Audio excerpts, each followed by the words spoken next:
C'est en 1997 que ça avait commencé. Une petite pancarte avec un petit bonhomme qui tenait la main de la petite madame peinturée à la main par Daniel Morissette. Le début du wokisme à Gatineau, suite à ces 2 salles de bain mixtes. Les gens ne comprenaient pas dans laquelle aller. C'était un peu l'enfer dans le viol dans ce temps-là. Il se passait pas grand-chose. Steve Da Silva, un employé ici, pour représenter justement la perdition du centre-ville, avait dessiné pour un peu mettre de la culture dans la salle de bain, les portes de l'enfer de Dante. Ça a été un succès. Beaucoup de choses pas catholiques se sont ensuite passées dans cette salle de bain-là. Suite au grand succès, on a aussi engagé Martin Émire. En 97, a peinturé dans l'autre salle de bain un paysage science-fiction avec des bandes dessinées. Depuis la création de cette œuvre-là à Gatineau, l'intérêt pour les bandes dessinées a explosé. Il y a eu un festival qui s'en est suivi. Maintenant, on donne un cours à l'Université du Québec-Outaouais, un bac en bande dessinée, et les ventes de bandes dessinées ne sont jamais dérougies dans toutes les librairies depuis. Merci, Martin. Pas juste les arts visuels ont explosé à Gatineau suite à nos toilettes. Il y a aussi toute la scène musicale.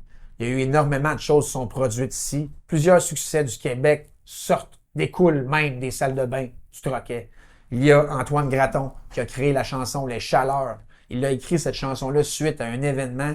Il était venu faire un spectacle ici. Il s'est retrouvé envahi par une vingtaine de convives en chaleur dans la salle de bain du Troquet.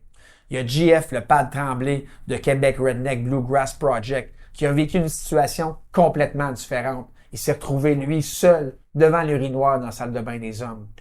S'en est suivi une inspiration incroyable et ils ont sorti l'album J'ai bu, encore aujourd'hui, considéré comme un de leurs meilleurs.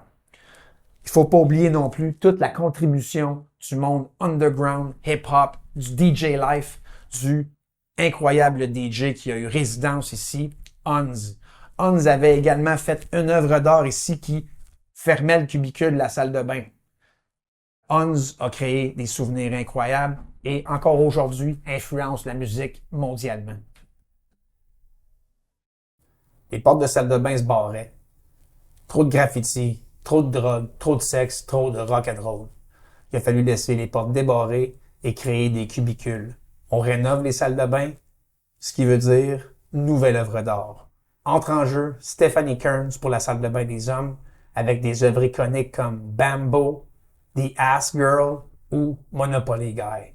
Et pour la salle de bain des hommes, les œuvres de J.F. No, qui laissent encore des marques. On se rappelle et on nous parle souvent de son Octopussy. Cette pieuvre créée par J.F. et Mireille No représente parfaitement les femmes. Grâce, beauté, force, intelligence et beaucoup de multitasking. 2023, retour de la pandémie. On fait encore des rénovations de salles de bain. On fait du art, no art, et on inspire un film sur Netflix de Menu.